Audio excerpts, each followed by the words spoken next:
Good afternoon. Randy Cheek with SEIU Local 1000. We represent a lot of the staff, I should say, who work at some of these developmental centers, including those with the special skills that Senator Monning mentioned.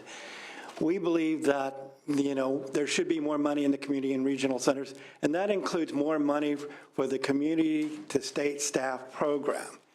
One of the failures I felt that Lanterman had was that it did not follow the success of Agnew's of having staff follow into the community. There was only about 2 regional centers that actually had staff. We think we need a better program that will get more staff into the community and working with the folks that they used to work with when they were patients at their developmental center.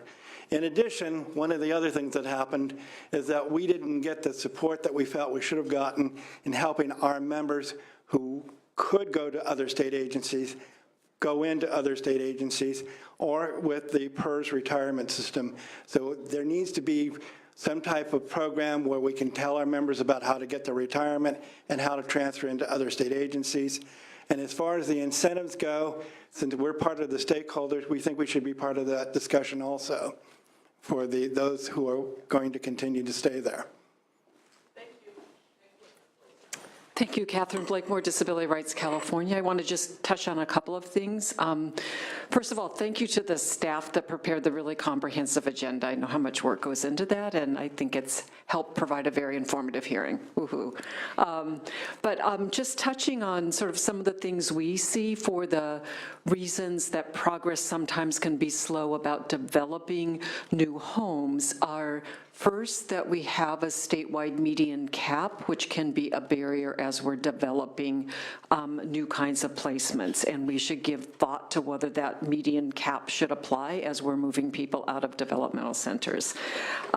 We also believe that the topic of bed holds has to be seriously considered, both in terms of holding something while someone's moving in, but we know individuals will potentially have crises while they're living in the community, and allowing the person to return to the place that they lived and the state holds that bed and pays for it for a period of time is a really sensible way of approaching a piece of that crisis that individuals might experience. I also want to just flag that we are really troubled by the enhanced behavioral home regulations, the part that the Department of Social Services is responsible for. They issued them sort of preliminarily about 2.5 or 3 weeks ago. They did that without the required stakeholder input process. They've now met with us, which was good. We had a second meeting this morning, and sadly, they are still proposing to allow people to be restrained for up to 4 hours. And that, to the department's credit, the department has indicated that they don't support that approach, in part because it is longer than what they use at the state developmental centers. So having just had that meeting and gotten a report from that, I would say that this is an area in which the legislature needs to step in and define the parameters of when that can be used in the community. We have a very good set of regulations that apply to other kinds of facilities, and we're happy to provide you with the language about what that should look like. But this back and forth between 2 state agencies is simply going to delay things and not allow those facilities to get up and running. Finally, crisis capacity requires a wide range of things, starting with crisis teams that can go into the community and intervene where the person is and allow them to stay there, all the way through crisis facilities in which we agree that the state plays an integral role, and the state's role in the short-term acute crisis centers has been really quite helpful. So we look forward to working with the DS task force about how we might ensure that that happens. And final comment is, when we're thinking about durable medical equipment, mental health services, and so forth, we think a model might be to look at a wellness program and pot of money similar to what was recently done on the mental health side in SB 82, which allowed in our case, regional centers to develop specific approaches that might be, as Senator McGuire said, across several regional centers,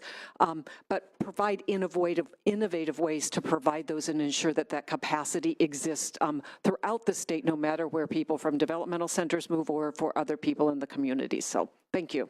And thank you, Ms. Blakemore, and we heard you on the regulatory piece. We'll follow up on that. Next witness. Aaron Carruthers, State Council on Developmental Disabilities. The council is very appreciative to the department for being so collaborative in developing the plans for closure.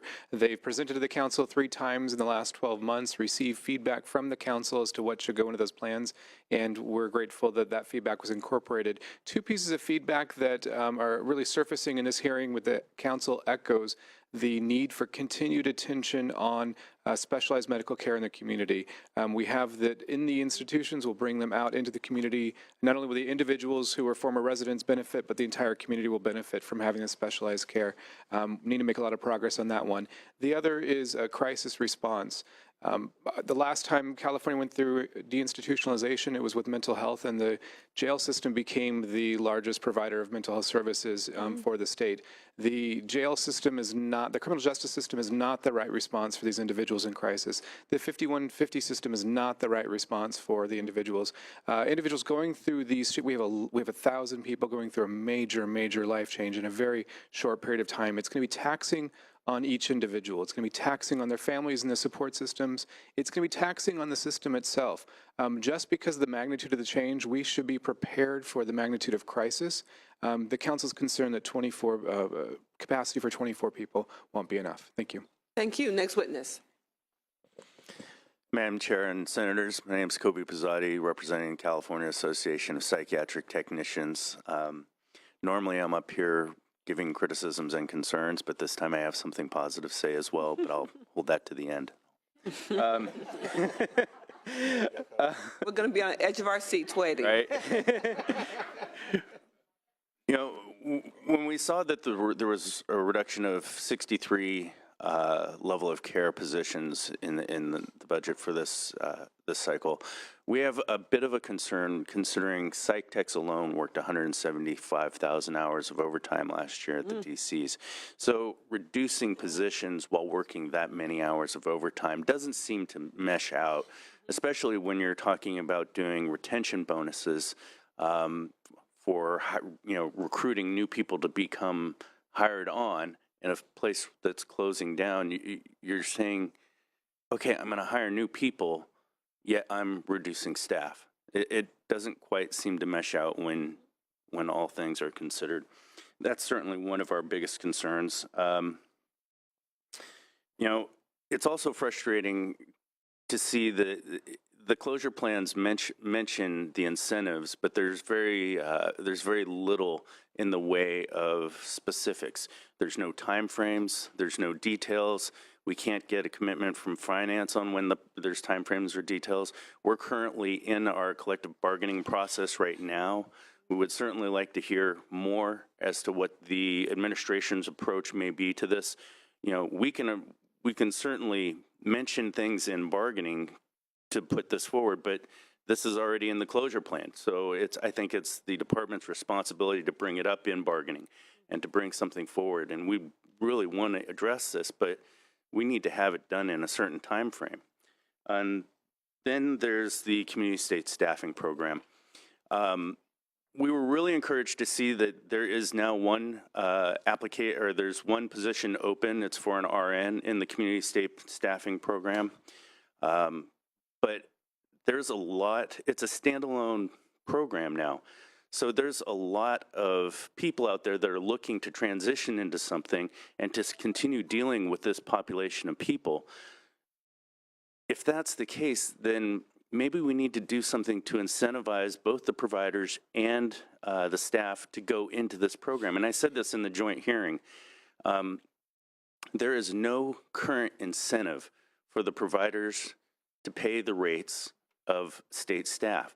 So what are we doing to look at that? I think that is really, I think if you have some sort of subsidization for the providers, as well as an incentive for the staff to continue to go into this program, you're going to find a lot of people that have interest, because the people working in the DCs have the experience. We have the, know how to deal with people, especially in crisis.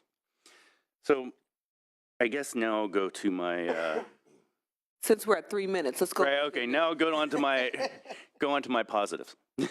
We're very pleased to see that there's funding in the budget to assist in the development of community resources for the placement of current DC residents, because our main concern is the smooth transition of all of the people that we've worked with for 20 and 30 years.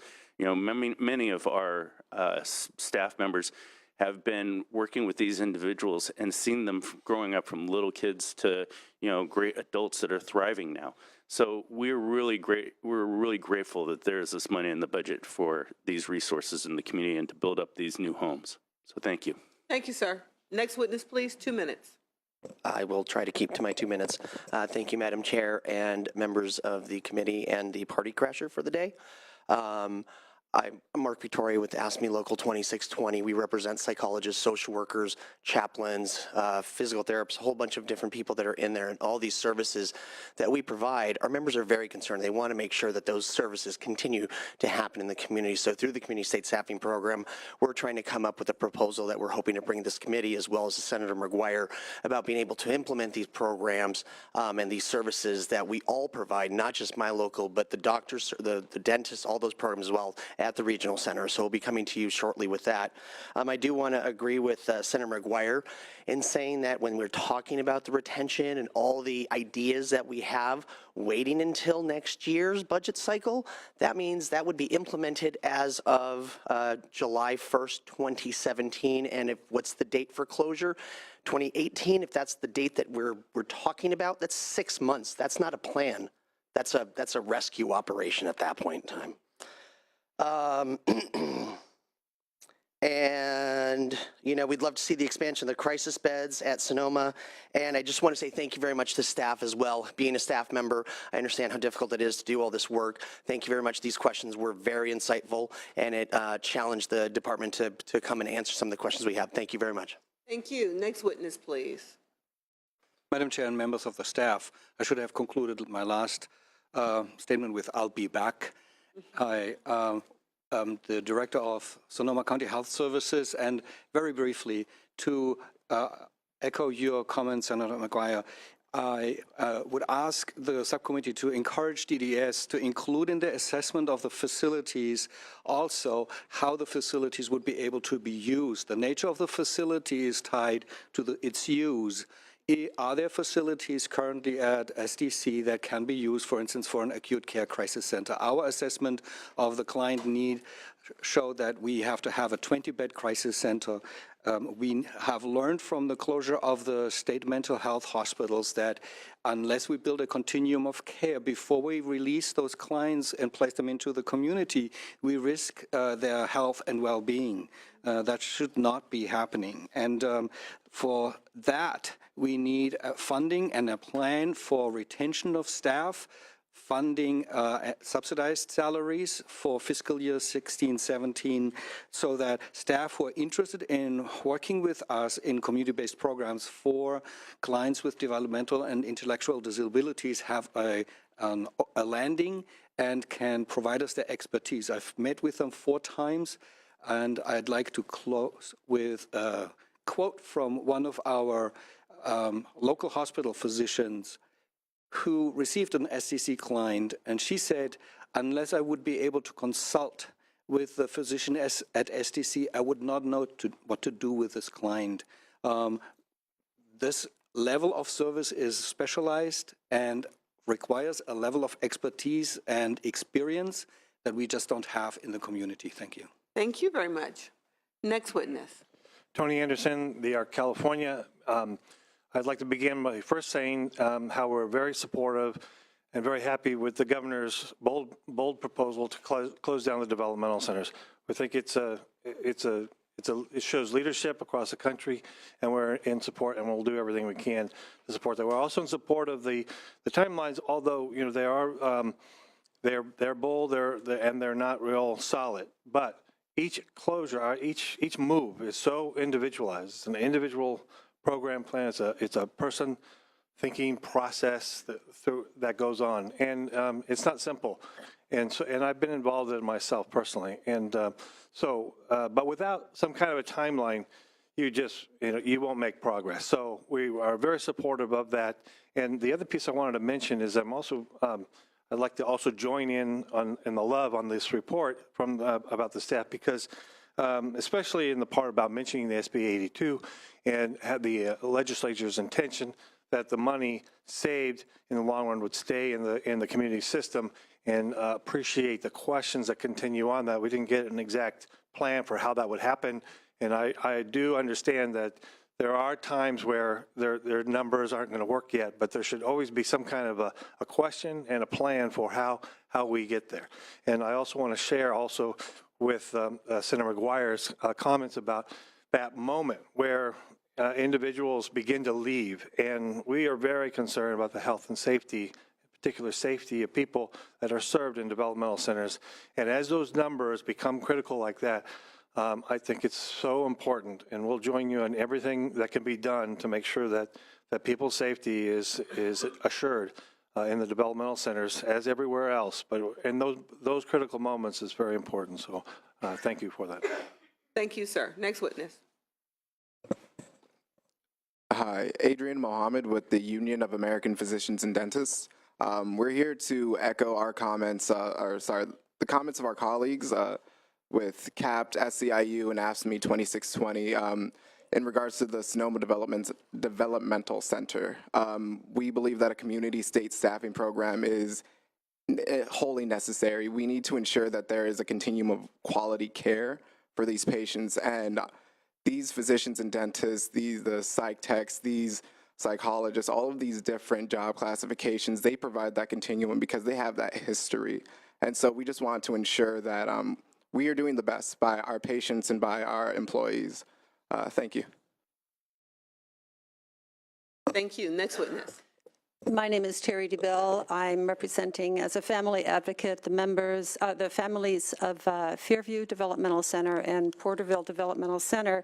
I'd like to thank the committee and staff for your interest in our family members, both inside and out of developmental centers. And Senator Mitchell, I send you greetings from two of your constituents, my son and my daughter-in-law. Thank you. I'd first like to acknowledge the heartfelt appreciation that families have expressed in public hearings for the care that they have received over the many years that their family members have received in the developmental centers. I know you have received letters and stories of, very heartfelt how the developmental centers really saved their lives, the lives of their families. And it's a real, beyond a wrench that things are changing now. However, we are going forward, and I have a couple of comments on the closure plan. It does have, for Fairview and Porterville, has many, many positive points of it, including the use of state staff in ways beyond what was used at Agnews and Lanterman. And I think that's a great idea for the state to do what it can to hold on to these personnel assets in ways that will help support the mission of the Lanterman Act.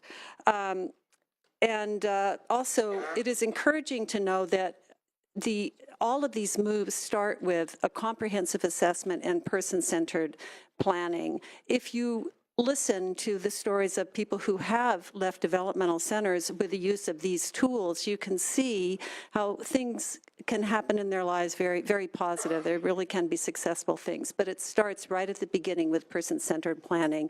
And as other people have mentioned, this is a tool that should be used in other transition changes in the whole system.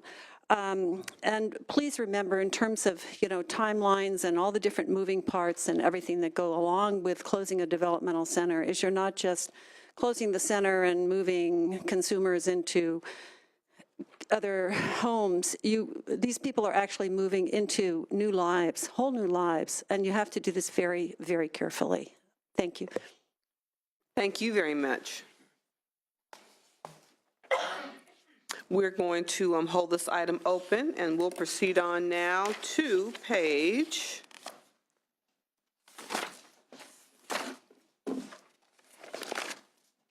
17 on the I'll have to take your word for it. 17, oh, there it is. How strange. Page 17 on the agenda, which is issue 3, Porterville Developmental Center, the upgrade for the fire alarm department. Fire alarm system. I'm making up words already. It's only 1 o'clock.